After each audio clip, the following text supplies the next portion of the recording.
Hi everybody, you can see we're back at school in our classroom and today we're going to make snowflakes. We're learning about winter and so I thought we could make a snowflake. The first thing that we need to do is make our paper square, and this is how you make square paper. I'm using clean one side paper so that I can recycle. If you fold it over into a triangle, then you cut off the leftover piece. Then when you unfold it again, you are left with a beautiful square. So we're going to make our snowflake in this shape. Now, every single snowflake is unique and different. We don't really get many snowflakes in Joburg. Other places in South Africa they do. And so we're going to pretend that we've got snow here. And every snowflake is different. So no matter what you do, it's going to be different from what I do, different from what everybody else does. And that's just what snowflakes are like. They're kind of like people. Each one of us is special and different as well. So this is how we make our snowflake. We fold it in half. Then we're going to fold that triangle in half again. And I'm even going to do it one more time, just so that I've got some more patterns. Okay, I'm going to fold it till it's a tiny triangle.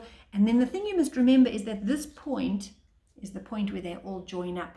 And then in this shape, I'm going to use some scissors, and on each edge, I'm just going to cut out some shapes, and it doesn't matter what shapes you cut, everything will be interesting. So there is a diamond. And this one is going to be a bit of a heart shape.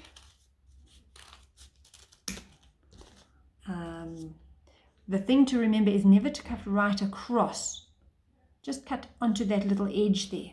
Here I'm going to do a semicircle, and here I'll do another sort of a sharp one going in there where there's a space, and maybe I can make a curl if I try very hard.